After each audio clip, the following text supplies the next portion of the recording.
Hi guys, today I'm going to talk to you about some unusual under the radar causes of shoulder girdle problems. Now if you've got a shoulder girdle problem, the first recommendation would be to get a top to toe biomechanical assessment and look for the physiological causes of those problems, which can include things like too much upper thoracic flexion, can include things like unstable pelvic girdle, can include things like under-trained muscles of the rotator cuff. So those are the most obvious physiological causes of shoulder problems. Now, if you've addressed those and you are doing a good rehab program for your shoulder girdle that's including a holistic model looking at the structural balance of the whole body, and you're still not getting results weeks and months down the line, maybe it's time to look under the hood, so to speak. Because we are not just physical entities. We are physical, mental, emotional and spiritual entities. So we're multi-dimensional beings.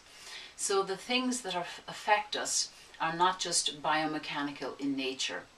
Now, the branch of science in Western science that covers this phenomenon is known as psychoneuroimmunology.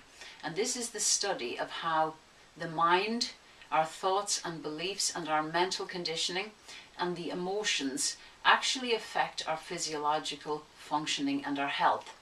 And this has been broadened even further in recent years by a guy called Dr. Mario Martinez, who is a neurologist. He's in psychoneurology. He has broadened it to include the cultural phenomenon. What that basically means is your environment actually also affects your physiology and your health. So your culture, the environment, your family, your beliefs, the societal expectations will impact us as organisms, because we can never be separated from our environment and we can never be separated from your culture. For example, you might have grown up in a culture where you believe that, in order to have value as a human being, you have to work really, really hard. And this can, of course, have an effect on our behaviors. And if we work really, really hard, we don't get enough rest and recovery, that can lead to, biomechanical breakdown. That's just one example. But I'm going to go deeper into it today with this video and include things like some of the wisdom from Ayurveda. Now, in Ayurvedic medicine, they look at the body systemically as a system of energy centers called the chakras. Now, these chakras have been tested by a lady called Valerie Hunt. She's a PhD in physics, and she's actually measured these energy centers. So there is science coming through on this front. Now, when it comes to the shoulder girdle is located exactly where your heart chakra is, which is right in the center of the body. So the chakras have energy coming out of the front, and they also have energy coming out of the back. Now, the chakra of the heart is all about love, and we experience love through relating, through our relationship with ourselves and through our relationship with other human beings, even the relationship with objects. Now, if that heart chakra becomes dysfunctional, then it's going to affect, not only the whole body, but very obviously, a nearest neighbor, which would be, for example, the shoulder girdle. So the heart chakra, we experience love by giving love and receiving love. So if you are a person who is giving love and very kind and caring to others, but not very well able to receive love yourself, then don't be surprised if you've got a shoulder girdle problem, especially if this pattern of behavior has persisted for many, many years. So the right hand is our hand for giving, and our left hand is our hand for receiving. So people with right shoulder girdle problems may be either giving too much or not giving or contributing enough. So if you're a person who's always thinking about yourself and what you can get out of everything, you're manipulating your environment, you're manipulating others just so you can have a win for yourself, that could be a sign of not giving enough. Now, we see this many times with entrepreneurs who are maybe very greedy and very self-focused in the earlier years of their life, and then as they evolve, they then start to give back to the community, and this is a person who's moving towards balance. And then on the other side of the equation, the receiving side. Some people, their biggest lesson in life is to learn how to receive. These are the people who are the caretakers of everybody else, the responsible people, the people that everybody go to when they have a problem. These people are giving, giving, giving.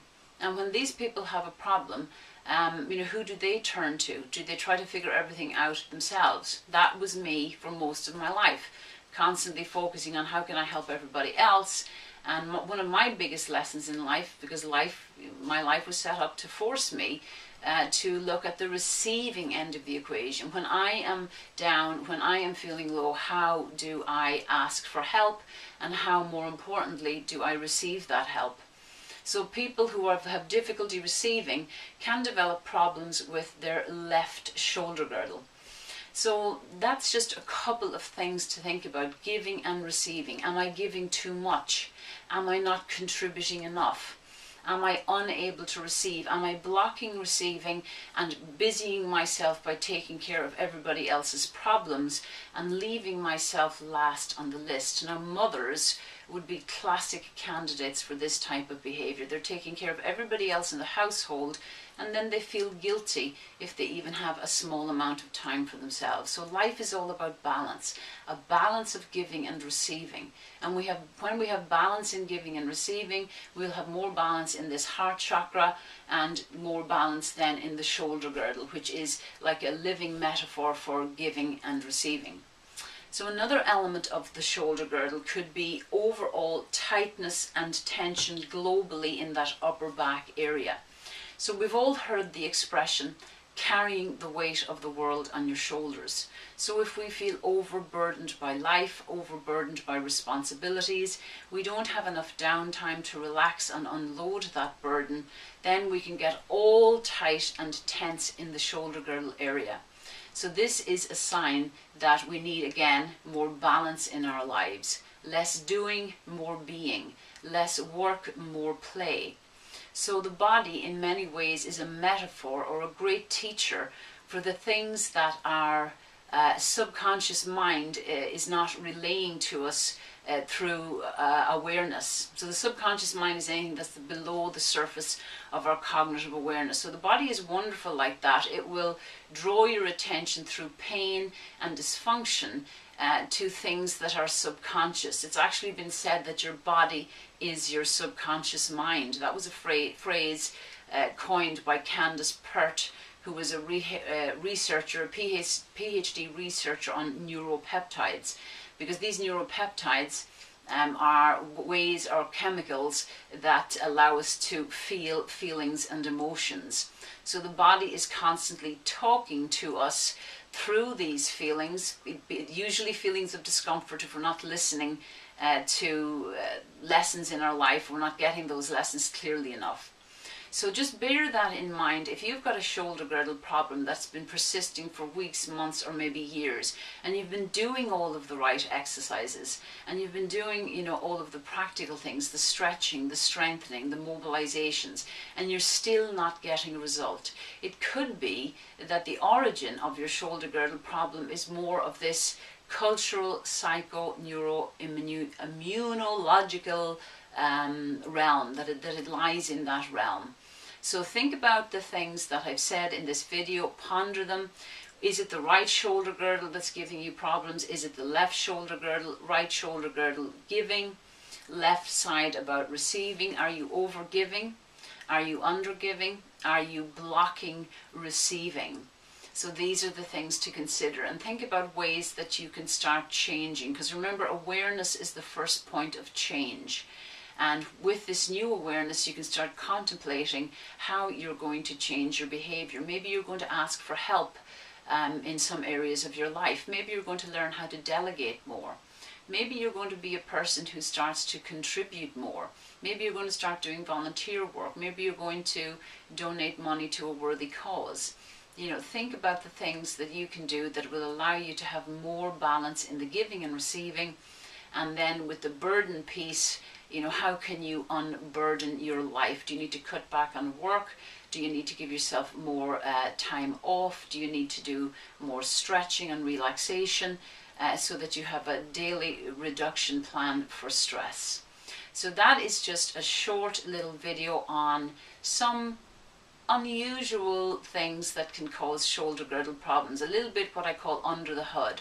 They're not just pure physiological causes, they lie in the mental, emotional and spiritual realm. So remember, you're not just like a car, an inanimate object, where just by looking at the biomechanics can fix everything. You're much more complicated than that, and this integrative, holistic view of the body can help you solve the more complex problems that we can experience.